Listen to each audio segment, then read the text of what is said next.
اور آپ سے کہے کہ آپ اپنا غسل کا پانی دیں، تو کوئی آدمی اپنے غسل کا پانی دینے سے انکار نہ کرے، یہ نہ کہے کہ میری نظر اس کو نہیں لگی ہے، بلکہ انسان کو کیا کرنا چاہیے؟ غسل کر کے پانی دے دینا چاہیے۔ جیسے حضرت ابی امامہ بنت سہل بن حنیف رحم اللہ کی روایت میں آتا ہے کہ انہوں نے ایک مرتبہ عامر بن ربیعہ کو دیکھا۔ عامر بن ربیعہ کو دیکھا، کس نے؟ سہل بن حنیف رحم نے دیکھا کہ وہ غسل کر رہے تھے، تو کہنے لگے واللہ ما رأیت کلیمی ولا جلدۃ مخبہ، کہنے لگے خدا کی قسم اتنا پیارا خوبصورت جسم میں نے کبھی نہیں دیکھا۔ اب جیسے ہی یہ بات انہوں نے کہی، حضرت سہل بن حنیف کیا ہو گئے؟ نیچے گر گئے۔ بتایا جاتا ہے کہ سہل بن حنیف رحم اللہ علیہ کو، یعنی حضرت سہل بن حنیف کی ان باتوں کی وجہ سے کیا ہے، حضرت عامر کو نظر لگ گئی۔ اب اللہ کے نبی علیہ الصلوۃ والسلام تک کی بات پہنچی تو آپ صلی اللہ علیہ وسلم نے کہا علی ما یقتل احدکم اخا، کہ تم میں کا کوئی آدمی کس بات سے پسند کرتا کہ اپنے بھائی کو قتل کر دے؟ تم نے بارک اللہ کیوں نہیں کہا؟ لہذا اللہ کے نبی علیہ الصلوۃ والسلام نے سہل بن حنیف رضی اللہ عنہ کو حکم دیا کہ وہ غسل کرے اور غسل کر کے پانی حضرت عامر کو دیں۔ اب غسل کرنے کا طریقہ کیا ہوگا؟ یعنی جیسے علماء نے یہ بتایا ہے کہ اگر مان لیجئے میری وجہ سے کسی کو نظر لگی ہے، سامنے والے آ کر کہیں کہ آپ کی وجہ سے نظر لگی ہے لہذا آپ اپنے غسل کا پانی دیں۔ بعض علماء نے ذکر کیا ہے کہ ایک برتن لایا جائے گا، اس میں انسان اپنا چہرہ دھوئے گا، اپنی ہاتھوں کو کوہنی تک دھوئے گا، اپنی گھٹنوں تک دھوئے گا، اور اسی طرح اپنے ازار کے اندر بھی پانی بہائے گا۔ اب یہ سارا پانی جہاں اکٹھا ہوگا اس پانی کو اس مریض کو، یعنی جس کو نظر لگا ہے، اس کو دیا جائے گا، اور اس آدمی کے پیٹھ کے پیچھے سے، یعنی جس کو نظر لگی ہے اس کے پیٹھ کے پیچھے سے، یعنی سر پر اور پیٹھ پر پیچھے سے پانی ڈالا جائے گا، بہایا جائے گا۔ یقیناً یہ شفا کا طریقہ ہے اور اللہ کے نبی علیہ الصلوۃ والسلام نے اس کا حکم دیا ہے۔ محترم حاضرین، تو پتہ یہ چلا کہ جو آدمی اپنے آپ کو راقی کہتا ہے اس کو یہ طریقہ پتہ ہونا چاہیے۔ اب اس کی وجہ کیا ہے، ایسا کیوں کرنے کے لیے کہا گیا ہے؟ یقین جانیے حدیثوں کے اندر اس کی کوئی حکمت نہیں بتائی گئی ہے، بس اتنا بتایا گیا ہے کہ اگر کسی کی نظر لگ جاتی ہے تو نظر یہ شیطان کی وجہ سے ہوتی ہے، اگر کوئی آدمی اس طرح کا معاملہ کرتا ہے تو ایسے سے شفا مل سکتی ہے۔ تو یہ ایک طریقہ ہوا۔ دوسرا طریقہ رقیہ کرنے کا نظر کے حوالے سے وہ آسان ہے کہ اگر پتہ نہیں کہ کس کی نظر لگی، جب نظر لگ گئی ہے پتہ ہے فلاں آدمی کی، تو اس سے پانی مانگ لیجئے۔ اگر ایسا مسئلہ ہے کہ آپ کو پتہ نہیں کس کی نظر لگی ہے تو ایسے وقت میں حدیثیں ہمیں ملتی ہیں، حدیثیں ملتے رقیہ کرنے کی۔ وہ کیا ہے کہ انسان، جیسے کہ امام ابن قیم رحمہ اللہ نے اپنی کتاب زاد المعاد کے اندر بڑی تفصیل سے اس کا ذکر کیے ہیں کہ انسان کیا کرے، اللہ تبارک و تعالیٰ سے التجا کرے، دعائیں پڑھے، وہ دعائیں جس کا تعلق نظری بس سے ہے، لہذا ان دعاؤں کا اہتمام کرے۔ انشاءاللہ تعالیٰ کیا ہے ان دعاؤں کی وجہ سے بھی اللہ تبارک و تعالیٰ انسان کو کیا شفا دیتے تھے اگر پتہ چلے کہ کس سے نظر ہوئی نہیں پتہ ہے۔ اب وہ دعا میں کیا ہے، سورہ فاتحہ کا پڑھنا، آیت الکرسی کا پڑھنا، معوذتین کا پڑھنا، اور اسی طرح حدیث کے اندر جو دعائیں ثابت ہیں ان کا حوالہ لے کر ان کو پڑھنا۔ یہ اس وقت انسان کو فائدہ دیتا ہے جب انسان کو پتہ ہو کہ نظر کس کی لگی ہے یہ ہمیں نہیں پتہ، لہذا انسان اصلاح علمی کی وجہ سے کیا ہے ایسا معاملہ کرتا ہے، اور یہ کرنا درست قرار دیا گیا۔ مان لیجئے کسی انسان کو جن نے چھو لیا، جن کا اثر انسان کو آ گیا، تو راقی کو پتہ ہونا چاہیے کہ اس کا علاج کیسے کیا جائے گا، اس کا علاج کیسے کیا جائے گا۔ یہ راقی کا اندر اس کا علم ہونا ضروری ہے، اور سب سے پہلے اس کو یہ تفریق کرنے بھی آنا چاہیے کہ کون سی بیماری نظر بد کی وجہ سے ہوئی ہے اور کون سی بیماری شیطان کے چھونے کی وجہ سے ہوئی ہے۔ جب تک ایک راقی کو یہ تمیز کرنا نہیں آئے گا اور وہ آدمی اپنے کچے پکے علم کے ذریعے رقیہ کرنا چلے جائے تو ہمارے یہاں کہا جاتا ہے کہ نیم حکیم خطرے جان ہے۔ اور اللہ معاف فرمائے، آج ایسے ہزاروں نیم حکیم راقیوں کو آپ دیکھیں گے، گھر میں داخل ہوا، دائیں دیکھا بائیں دیکھا، فوراً کہنے لگ گیا کہ آپ کے گھر میں جادو کا اثر ہے، آپ کے یہاں جن کا اثر ہے۔ آپ بتائیے کہ یہ طریقہ کبھی صحابہ نے نہیں اپنایا، وہ لوگ جو اس دنیا کے سب سے متقی پرہیزگار لوگ تھے، جن کے ایمان کے عمل کی گواہی اللہ تعالیٰ نے دی ہے، انہوں نے کبھی نہیں بتایا کہ کس کے گھر میں جن ہے، کس کے گھر میں شیاطین ہے۔ لیکن یہ منہ بولے راقی جنہیں خود نہیں پتا کہ کیا نظر بد ہے،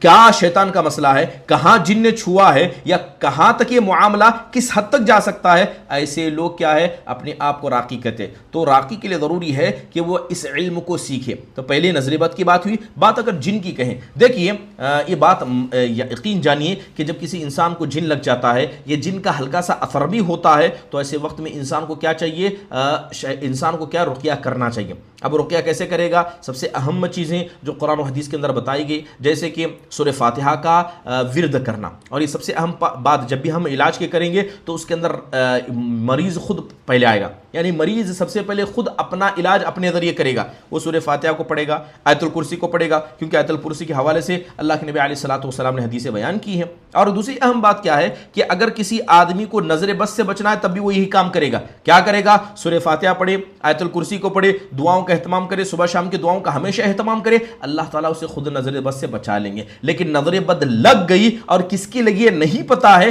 تب بھی انسان اسی کا خیال کرے گا۔ اور بات اگر جنات کی اور شیاطین کی کہیں کہ اگر کسی انسان پر شیطان کا اثر ہو جاتا ہے تو شیطان کے اثر کو دور کرنے کے لیے قرآن جیسی عظیم کتاب ہمارے پاس موجود ہے، لہذا اس کے ذریعے انسان علاج کر سکتا ہے۔ اب دو طریقے کا علاج اس کے اندر بھی علماء نے بیان کیا۔ سب سے پہلے جیسے میں نے کہا کہ اگر کسی کو جن لگ جائے تو علاج سب سے پہلے مریض کی طرف سے ہونا چاہیے، یعنی مریض خود اپنا علاج خود کرے۔ دوسرا علاج راقی کے ذریعے ہوگا، تو سب سے پہلا علاج مریض خود کرے گا اپنا، اس کے بعد دوسرا علاج راقی کرے گا۔ یہ اصل طریقہ ہے، یہ اصل بیماری یعنی جن اور شیطان لگنے کے بعد اصل طریقہ یہی ہے۔ لیکن اللہ معاف فرمائے، آپ بتائیے کتنے ایسے لوگ ہیں جن کو جن کا اثر ہوتا ہے اور وہ اپنا علاج خود کرتے ہیں؟ بہت ہی کم ہوں گے۔ اور جو لوگ بھی کہتے ہیں انہیں اپنی ان قرآن کی پڑھی ہوئی آیتوں پر، احادیثوں پر انہیں خود بھروسہ نہیں ہوگا، وہ خود اتنا مضبوط ایمان نہیں رکھتے ہوں گے، بلکہ ان کا ایمان اپنے ایمان سے زیادہ راقیوں کے ایمان پر ہوتا ہے۔ تو سب سے پہلے علاج کا طریقہ یہ ہے کہ انسان یعنی بیمار خود اپنا علاج کرے، اس کے بعد کیا ہے؟ دوسرا معالج یعنی جو راقی ہے وہ علاج کرے گا۔ اس لیے کہا جاتا ہے کہ انسان جو بھی آدمی جسے ایسی تکلیف ہو جاتی ہے وہ رقیہ کو خود سیکھے، وہ رقیہ کو کیا ہے؟ خود سیکھے، اور یقیناً خود سیکھنا یہ زیادہ فائدہ مند ہے۔ جادو کا علاج کیسے ہوگا؟ جادو کا علاج جیسے کہ علماء اکرام نے بیان کیا ہے کہ نبی کریم صلی اللہ علیہ وسلم پر بھی جادو ہوا تھا، آپ صلی اللہ علیہ وسلم پر جادو ہوا تھا۔ ہم غور کریں نبی صلی اللہ علیہ وسلم پر جب جادو ہوا تو آپ نے کیسے علاج کیا تھا؟ حدیث کے اندر آیا گیا ہے، صحیح بخاری مسلم دونوں کی حدیثوں کے اندر آیا ہے کہ جب اللہ کے نبی علیہ الصلوۃ والسلام پر بنی زریق کی ایک آدمی نے جو یہودی تھا جس کا نام لبید بن العاصم تھا، اس نے جب اللہ کے نبی پر جادو کیا تو آپ کو یہ خیال آتا کہ آپ نے کام کو کیا ہے، یا بھی خیال ہوتا کہ آپ نے کام نہیں کیا، مگر آپ علیہ الصلوۃ والسلام اس کام کو کر گئے ہوتے یا نہ کیا ہوتا، مگر آپ علیہ الصلوۃ والسلام کے پاس معاملات ذہن میں صاف نہیں تھے، یہاں تک کہ آپ صلی اللہ علیہ وسلم برابر دعا کرتے تھے۔ آپ کیا کرتے تھے؟ اللہ تعالیٰ سے دعا کیا کرتے تھے، لہذا آپ کی دعا قبول ہونے کے بعد اللہ تبارک و تعالیٰ نے نبی کریم صلی اللہ علیہ وسلم کو اس کا حل بتایا۔ یعنی آپ پر بھی جب جادو ہوا تو آپ نے سب سے پہلا کون سا ہتھیار اپنایا؟ آپ صلی اللہ علیہ وسلم نے اپنا علاج خود کیا، کسی غیر نے آپ کا علاج نہیں کرایا۔ اس حدیث پر غور کرنے سے پہلی چیز ہمیں یہ سمجھ میں آتی ہے کہ علاج کا طریقہ یہ ہے کہ بیمار خود سب سے پہلے اپنا علاج کرے، جب نہ ہو تب راقی کے پاس جائے۔ حضرت عائشہ رضی اللہ عنہ بیٹی تھی، اللہ کے نبی نے کہا کہ عائشہ جس مسئلے میں میں اللہ تعالیٰ سے بار بار فتویٰ مانگ رہا تھا، جس مسئلے میں میں اللہ تبارک و تعالیٰ سے سوال کر رہا تھا، اللہ تعالیٰ نے اس کا حل بھیج دیا۔ آپ کہنے لگے میں سویا تھا، دو آدمی میرے پاس آئے، ایک میرے پیر کے پاس بیٹھ گیا، ایک میرے سر کے پاس بیٹھ گیا۔ ایک آدمی سے کہتا ہے کہ اس آدمی کو کیا تکلیف ہے، دوسرا کہتا ہے کہ اس کو جادو کیا گیا۔ پہلا کہتا ہے کس نے کیا ہے، دوسرا کہتا ہے کہ لبید بن عاصم نے کہا۔ پہلے نے پوچھا کہ کس چیز میں ہے، کہا کہ کنگھی کے اندر کچھ چیزوں کو لپیٹ کر ایک کھجور کے خوشے میں رکھ کر رکھا گیا ہے۔ پوچھا وہ کہاں ہے، کہا بیر زروان کے اندر موجود ہے۔ نبی کریم صلی اللہ علیہ وسلم کو پتا چلا، جب آپ بیدار ہوئے آپ نے اس خواب کو، کیونکہ نبیوں کے خواب سچ ہوتے ہیں، آپ صلی اللہ علیہ وسلم صحابہ کے ساتھ گئے اور جا کر آپ صلی اللہ علیہ وسلم نے اس کنویں کو دیکھا جس کنویں کے نیچے وہ جادو کیا گیا تھا۔ آپ صلی اللہ علیہ وسلم نے کہا کہ میں نے دیکھا کہ اس کنویں کا پانی مہندی یعنی لال رنگ کا ہو چکا تھا، اتنی چیزیں وہاں پر پھینکی گئی تھی، اور وہاں پر جو درخت تھے آپ صلی اللہ علیہ وسلم کہتے ہیں کہ رؤوس نخلها رؤوس الشیاطین، وہاں پر جو کھجور کے درخت تھے لگ رہا تھا کہ وہ شیطان کے سر ہیں، وہ شیطان کے سر ہیں۔ اللہ کے نبی علیہ الصلوۃ والسلام نے اس کو نکالا اور نکال کر اللہ کے نبی نے اسے دفن کر دیا تھا۔ تو پتہ یہ چلا کہ بیماری سے لڑنے کے لیے سب سے پہلے خود مریض کو آگے بڑھنا پڑے گا، چاہے وہ جن و شیطان کا مسئلہ ہو یا جادو کا مسئلہ ہو، مریض خود اپنے اوپر دم کرے گا، اللہ تعالیٰ سے دعا کرے گا، اللہ سے التجا کرے گا۔ یہ علاج کا پہلا طریقہ ہے۔ دوسرا جادو کا علاج کا طریقہ جیسے کہ علماء نے بیان کیا ہے کہ یہ دعا ہے۔ دعا سب سے بہترین علاج کا طریقہ ہے، آپ اللہ تعالیٰ سے دعا مانگیں۔ اگر آپ سے پوچھا جائے کہ بتائیے مومن کا سب سے بڑا ہتھیار کیا ہے، مومن کا سب سے بڑا ہتھیار کیا ہے، مومن کا سب سے بڑا ہتھیار دعا ہے۔ دعا یہ مومن کی عبادت ہے، بلکہ ساری عبادتوں کی اصل یہ دعا ہے۔ لہذا جب بھی انسان بیمار ہوتا ہے، خاص کر جادو کا مسئلہ آ جائے یا جن و شیاطین کا مسئلہ آ جائے، اللہ تعالیٰ کے سامنے جائیے، اللہ تعالیٰ کے سامنے اپنے ہاتھوں کو پھیلائیے، اپنے دل کے غبار کو رکھیے، اللہ سے دعا کیجیے۔ اگر آپ کی صدق امانت، آپ کی تقوی پرہیزگاری یقیناً اللہ تعالیٰ کو پسند آ جائے تو اللہ تعالیٰ آپ کی دعاؤں کو ضرور قبول کرے گا۔ اور یقین جانیے جب بھی بندہ اللہ تعالیٰ سے دعا کرتا ہے، اللہ تعالیٰ اس کے ہاتھوں کو خالی نہیں لوٹاتا۔ تو یہ اہم چیز ہے۔ جادو کا علاج انسان کیا کرے؟ رقیہ کے ذریعے، اور رقیہ کی پہلی چیز انسان یہ ہے کہ خود انسان اپنے ذات پر کرے۔ اب رقیہ کیا ہوتا کیسے؟ رقیہ یعنی سب سے پہلے اللہ تعالیٰ کے ناموں کے ذریعے ہوتا ہے، قرآن کی آیتوں کے ذریعے ہوتا ہے، اسی طرح مشروع دعاؤں کے ذریعے ہوتا ہے، وہ دعائیں جو انسان کو فائدہ پہنچاتی ہیں۔ بہت سارے لوگوں کو دیکھا گیا کہ جب کسی پر جادو ہو جاتا ہے تو جادو کا علاج جادو سے کرتے ہیں۔ اب یہ کیا صحیح ہے؟ دیکھیے، جادو کا علاج جادو سے کرنا حرام ہے۔ اگر کوئی آدمی ایسا کرتا ہے تو جس پر جادو ہوا ہے اور وہ آدمی اپنا علاج جادو کے ذریعے کرے تو یقیناً اس آدمی نے حرام کام کو انجام دیا۔ اور آج معاشرے کے اندر بہت سارے ایسے لوگوں کو دیکھیں گے جنہیں رقیہ کی حقیقت نہیں پتہ۔ ایک آدمی آتا ہے اور کہتا ہے کہ آپ کو جادو ہوا ہے لہذا میں اس کا علاج کروں گا۔ اب سامنے والا یہ بھی نہیں پوچھتا ہے کہ آپ اس کا علاج شرعی طریقے سے کریں گے غیر شرعی طریقے سے، کوئی سوال نہیں کرتا، اسے علاج سے مطلب ہے۔ لہذا وہ کہتا ہے کہ جائیے نیمبو لے آئیے، جائیے مرچی لے آئیے، فلاں بکرے کو، فلاں اونٹ کو، یا یوں کہیے مرغی ذبح کر کے لائیے اور فلاں نام سے ذبح کی جانی چاہیے۔ یہ ساری چیزیں کی جاتی ہیں گویا ایک شیطان کے اثر کو کم کرنے کے لیے دوسرے شیطان کا سہارا لیا جاتا ہے۔ اور بہت سارے راقی آپ کو موجودہ دور کے اندر ایسے ملیں گے جنہیں رقیہ شرعیہ کا طریقہ تو نہیں پتا مگر جادو کو وہ جادو سے توڑنا جانتے ہیں۔ اور یقیناً جادو کو جادو سے توڑنا اسلام کے اندر جائز نہیں ہے، بلکہ جادو کرنا جس طرح حرام ہے، جادو کو جادو کے ذریعے توڑنا بھی حرام ہے۔ کیونکہ کہ اللہ تبارک و تعالیٰ نے، اس کے رسول نے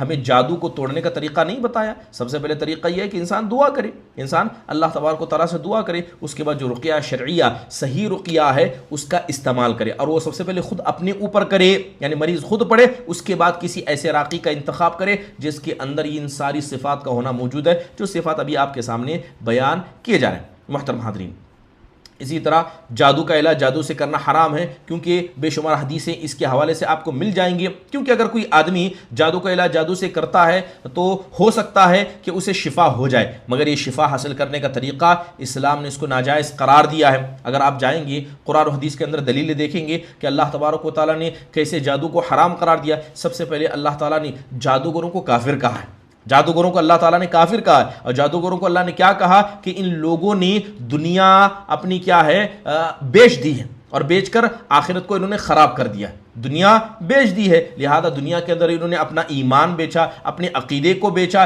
کس لیے؟ دنیا کے تھوڑے سے فائدے کے لیے، اور گئی کیا؟ ان کی آخرت چلی گئی۔ اللہ تعالیٰ نے کہا وَاتَّبَعُوا مَا تَتْلُو الشَّيَاطِينُ عَلَى مُلْكِ سُلَيْمَانَ وَمَا كَفَرَ سُلَيْمَانُ وَلَكِنَّ الشَّيَاطِينَ كَفَرُوا۔ اللہ نے کہا کہ حضرت سلیمان، جیسے کہ لوگ کہتے ہیں کہ انہوں نے جادو کیا تھا، اللہ نے کہا کہ حضرت سلیمان نے کفر نہیں کیا، یعنی حضرت سلیمان نے جادو نہیں کیا، مگر شیاطین یہ کام کیا کرتے تھے، لوگوں کو جادو سکھایا کرتے تھے۔ اور یقین جانیے جادو کا سیکھنا اور سکھانا یہ انسان کو کفر کی طرف لے جاتا ہے۔ تو اللہ تعالیٰ نے صاف طور پر یہ بات کہی ہے۔ دوسری اہم بات یہ ہے کہ جادو ہمیشہ انسان کو نقصان پہنچاتا ہے، کیونکہ اس لیے اللہ تعالیٰ نے اس کو حرام قرار دیا۔ جب آپ شیطان کے قریب جائیں گے، اس سے مدد لیں گے دوسرے شیطان سے بچنے کے لیے، تو ایسا ہو نہیں سکتا کہ جس شیطان کے پاس آپ مدد لینے کے لیے گئے ہیں وہ آپ کوئی مدد کر کے آپ کو چھوڑ دے۔ وہ آپ سے ایسی چیزیں مانگے گا جس کے ذریعے وہ پوری آپ کی آخرت کو برباد کر رکھ دے گا۔ محترم حاضرین، اسی طرح ایک جگہ اللہ نے کہا وَلَا يُفْلِحُ السَّاحِرُ حَيْثُ أَتَىٰ، کہ جادوگر جس راستے سے آئے وہ کبھی کامیاب نہیں ہو سکتا۔ تو یہ بھی سخت وعید ہے،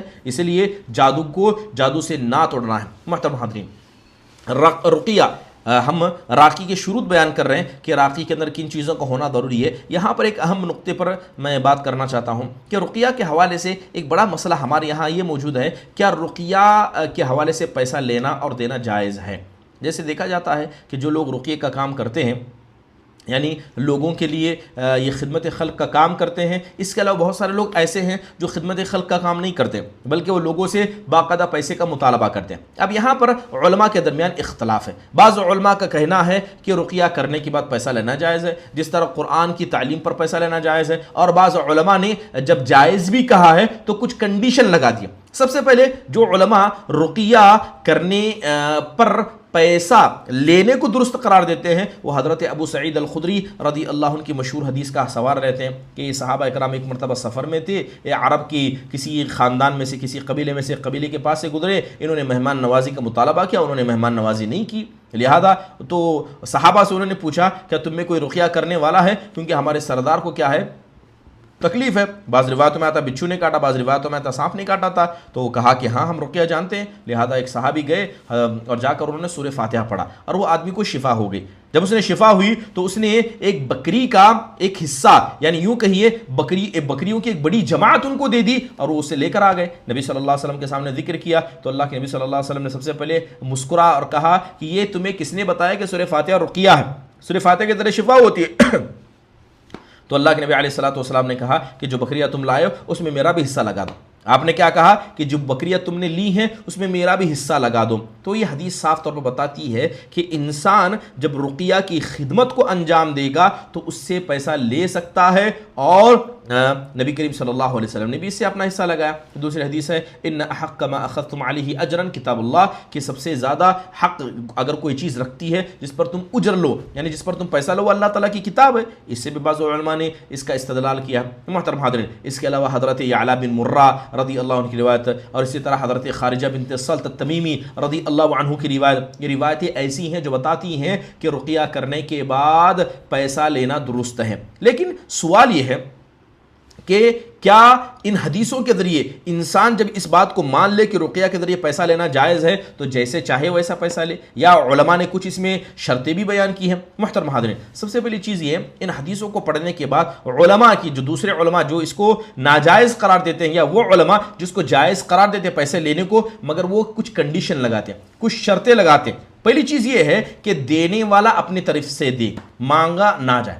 کیا کہا گیا ہے؟ علماء نے جو شرطیں لگائیں کہ دینے والا اپنے طور پر دے، دینے والا اپنے طور پر دے، اس سے شرط لگا کر نہ مانگا جائے، جب ایسا ہوگا تو لینا درست ہے۔ بعض علماء نے کہا کہ سامنے والے کو مجبور کر کے نہ لیا جائے، اس کو بعض علماء نے کہا، بلکہ اگر آپ اس کے شروط کو دیکھیں، ضوابط کو دیکھیں، تو سب سے اصل چیز یہ ہے کہ رقیہ یہ دین کی تعلیم کا حصہ ہے، اور انسان کو کرنا کیا چاہیے؟ دین کی تعلیم جب سکھائے تو اسے اللہ تعالیٰ سے ثواب کی امید رکھنی چاہیے، یہ دنیا کے مال کے عوض کے حوالے سے نہیں کرنے چاہیے۔ انبیاء علیہ الصلوۃ والسلام آئے، انہوں نے انبیاء نے تو صرف رقیہ نہیں پورا دین ہمیں سکھایا۔ انبیاء آ کر کیا کہا کرتے تھے کہ ہم تم سے کوئی اجر کا مطالبہ نہیں کرتے۔ اصل تو رقیہ میں ہونا یہ چاہیے کہ انسان اللہ تعالیٰ سے ثواب کی امید پر کرے، جیسے کہ علامہ ابن تیمیہ رحمہ اللہ نے ذکر کیا۔ اور دوسری بات علماء نے ذکر کی کہ اگر کوئی آدمی فارغ البال ہے، یعنی آدمی قلاش اور محتاج نہیں ہے، اس کو کیا ہے اتنی پیسے کی ضرورت نہیں ہے جس کی وجہ سے مجبور ہے، یعنی خود کھانے پینے کے لالے پڑے، اگر ایسا مسئلہ انسان کے ساتھ نہیں ہے، میسور الحال ہے، یعنی کھاتا پیتا اور اپنے معاملات کو خود دیکھنے کی طاقت رکھتا ہے، تو کہتے ہیں کہ ایسے آدمی کو کیا ہے رقیہ کے پیسے نہیں لینے چاہیے۔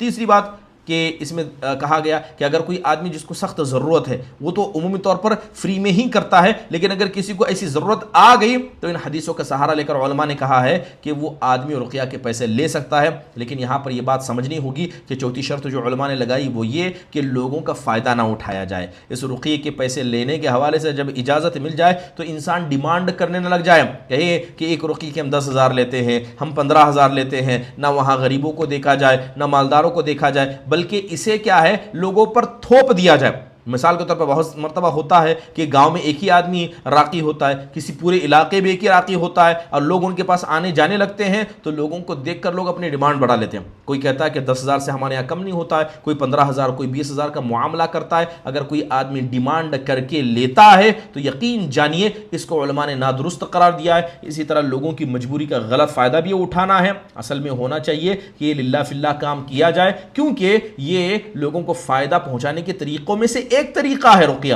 اگر کوئی آدمی اس پر اجرت لے بھی رہا ہے تو لوگوں کی مجبوریوں کا غلط فائدہ نہ اٹھائے، اس کی طرف علماء اکرام نے کیا ہے خصوصی طور پر توجہ دی۔ اب رہا مسئلہ کہ ایک بڑا مسئلہ ہمارے یہاں یہ بھی ہے کہ بہت سارے لوگوں نے رقیہ شریعہ کی دکانیں کھول دی، یعنی یوں سمجھیے کہ ان کا جاب، ان کے کمائی کا ذریعہ ہی رقیہ ہے۔ اب تک ہم بات یہ کر رہے تھے کہ رقیہ کرنے کے بعد پیسہ لینا کیسا ہے، علماء کی رائے یہ آئی حدیثوں کی بنیاد پر کہ لے سکتے ہیں، لیکن کچھ کنڈیشن کے ساتھ لے سکتے ہیں۔ اب یہاں پر بات یہ کی جائے کہ ایک آدمی مکمل طور پر اپنے آپ کو مشغول کر دے صرف رقیہ میں، اس کا کام ہی کیا ہے؟ دم کرنا، اس کا کام کیا ہے؟ رقیہ پڑھنا، دوسرا کوئی کام ہے نہیں، اسی سے کماتا ہے، اسی سے کھاتا ہے اور ہی اس کی زندگی ہے۔ کیا ایسا کرنا درست ہے؟ یاد رکھیے ایسے کرنے کو کسی نے بھی درست نہیں قرار دیا۔ کوئی بھی آدمی اپنے آپ کو رقیہ کے لیے مکمل فری نہ کرے، یا یوں مطلب یہ ہے کہ آدمی رقیہ کا کام ہی کرے، اس کا اور کوئی کمانے کا طریقہ نہ ہو، ایسا کرنا درست نہیں ہے۔ کیونکہ اگر یہ طریقہ درست ہوتا کہ رقیہ کرنا ہی لوگوں کو فائدہ، جیسے لوگ اپنی نیک نیتیں دکھاتے ہیں کہ ہم لوگوں کے فائدے کے لیے ایسا کر رہے ہیں،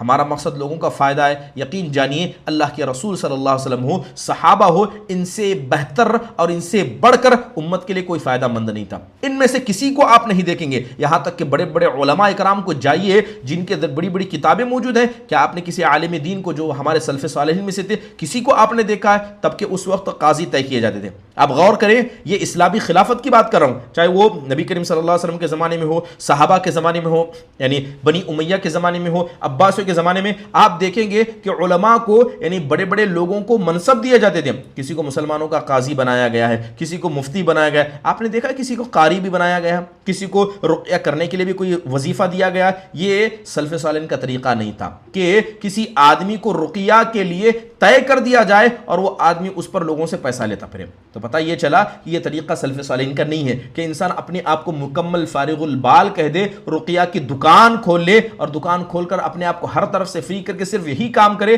یہ صحابہ نے نہیں کیا۔ دوسری اہم بات، رقیہ ہے کیا؟ اصل میں رقیہ پڑھنا یہ دعا کے طریقوں میں سے ایک طریقہ ہے۔ اگر کوئی آدمی اپنے آپ کو دعا کے لیے مکمل فارغ کرے، اب کہے کہ میں دکان کھول رہا ہوں، جسے میرے پاس دعا کروانا آئے، اگر کوئی زیادہ بیمار ہے تو 2000 روپے دے، کم بیمار ہے تو 1000 روپے دے۔ اگر آپ سے پوچھا جائے کہ اگر کوئی آدمی دعا کی دکان کھولتا ہے کیا کہیں گے اس کے بارے میں؟ کیا ایسا کرنا جائز ہے؟ تو علماء نے کہا کہ جس طرح دعا ایک عبادت ہے، رقیہ بھی ایک عبادت ہے، اور رقیہ کے اندر دعا ہی ہوتی ہے کہ مریض اور اسی طرح راقی یہ دونوں مل کر اللہ سے دعا کرتے ہیں آیتوں کے ذریعے اور حدیثوں کی دعاؤں کے ذریعے کہ اللہ تعالیٰ اس کو شفا دے۔ تو لہذا دعا کے لیے جس طرح مکمل اپنے آپ کو فارغ کر کے دکان کھولنا درست نہیں ہے، اسی طرح رقیہ کے لیے بھی مکمل دکان کھولنا درست نہیں ہے۔ آپ دیکھیں کہ صحابہ کرام میں سے حضرت سعد بن ابی وقاص رضی اللہ عنہ کے بارے میں آتا ہے مستجاب الدعوات تھے، ان کی دعائیں قبول ہوتی تھی۔ اب کیا آپ نے دیکھا ہے کہیں آپ کو روایتوں میں ملے گا جیسے اویس القرنی رحمہ اللہ کے بارے میں آتا ہے، اللہ کے نبی نے حضرت عمر سے کہا تھا کہ قرن سے ایک شخص آئے گا جس کا نام اویس ہوگا، اگر یہ آ جائیں تو ان سے دعا کروا دینا کیونکہ یہ مستجاب الدعوہ ہیں۔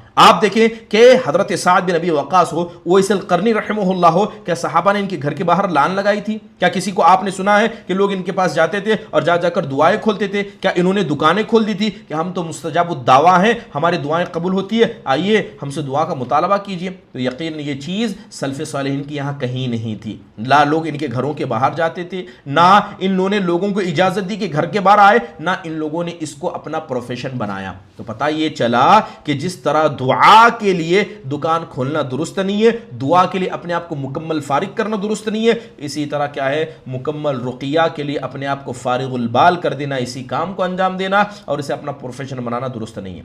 بعض علماء نے اس کے بہت سارے مفاسد بتائیں۔ مان لیجیے اگر کوئی آدمی دکان کھول لیتا ہے تو کتنے فسادات کو جنم دیتا ہے۔ سب سے پہلے اگر کوئی آدمی رقیہ کا کام کرنے لگے گا تو وہ آدمی ظاہری بات ہے کہ عالم دین ہوگا، ایک جاہل آدمی تو اس کام کو کرے گا نہیں کیونکہ اس کا بڑا گہرا تعلق دینی علم سے ہے۔ تو ایک عالم دین جب اپنی تمام تر مصروفیات کو رقیہ میں لگا دے گا تو جو بقیہ علم اس نے پڑھا ہے اس کا کیا ہوگا؟ گویا ظاہری بات ہے اسے ضائع کر دے گا۔ لکھنا پڑھنا، اسی طرح بیان و خطبہ، دیگر کام ہے، ان سب چیزوں کو چھوڑ دے گا اور لوگوں کی شفا میں لگ جائے گا۔ تو کہیں نہ کہیں یہ آدمی اپنے علم کو ضائع کر رہا ہے۔ اور دوسری بات آپ دیکھیں کہ جب 10 لوگ آپ کے گھر کے باہر لائن لگائیں گے تو بسا اوقات انسان، بلکہ یوں کہے کہ ہر انسان اتنا ہی کمزور ہے کہ اس کے دل میں تکبر اور کبر پیدا ہو جاتا ہے۔ تو بسا اوقات عالم کے دل میں تکبر اور کبر کا پیدا ہونا یہ انسان کی اخلاقی اور عقیدے کی برائی کے لیے کافی ہے۔ لہذا یہ بیماری بھی اسی وجہ سے پیدا ہو جاتی ہے جب ایک عالم دین اس کا دکان کھول لیتا ہے۔ اور اسی طرح یہ بات جان لیں کہ رقیہ کا یہ طریقہ یعنی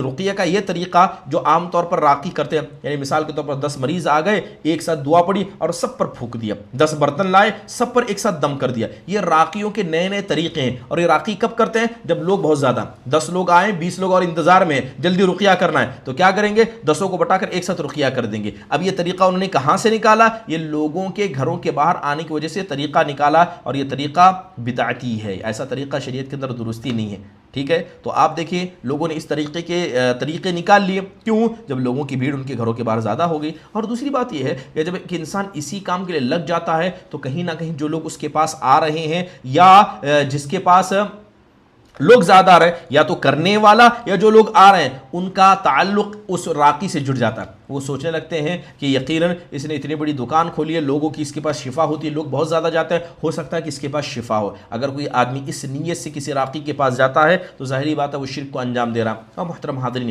یہ کام یقیناً کیسا ہے کہ آدمی اپنے آپ کو اس کام کے لیے فارغ البال کر دے، یہ ویسا ہی ہے جیسے کہ آپ نے جادوگر اور کاہنوں کو دیکھا کہ جادوگر کاہن کیا کرتے ہیں، اپنے آپ کو مکمل فارغ کر دیتے ہیں، یہی کام میں لگ جاتے ہیں اور لوگوں کو گمراہ کرنا یہ کام ہو جاتا ہے۔ کہیں نہ کہیں یہ کام بھی اسی طرح ہوتا ہے۔ تو لہذا پتہ یہ چلا کہ انسان اپنے آپ کو مکمل فارغ البال کر کے اسی کو اپنی جاب بنا لے، اسی کو اپنا پیسہ کمانے کا طریقہ بنا لے، یہ کہیں سے بھی درست نہیں ہے، علماء نے اس کو ناجائز قرار دیا ہے۔ محترم حاضرین، یہ کچھ بنیادی باتیں راقی کے حوالے سے تھی کہ راقی کے اندر ان چیزوں کا ہونا ضروری ہے، لہذا ان چیزوں کا خیال ہر انسان کو رکھنا چاہیے۔ جب انسان ان چیزوں کا خیال رکھے گا تبھی جا کر کیا ہے راقی کا جو تقویٰ ہے، جو پرہیزگاری ہے، اور اسی طرح اس کا پیسہ نہ لینا ہے، اللہ تعالیٰ کے ثواب کے لیے کرنا ہے، اور اس کے لیے بالکل جاب یعنی پیسہ کمانے کا ذریعہ نہ بنانا ہے، یہ ساری چیزیں جب ایک راقی کے اندر اکٹھا ہو جاتی ہیں تو یقین جانیے قرآن کی آیتوں کو جب وہ پڑھے گا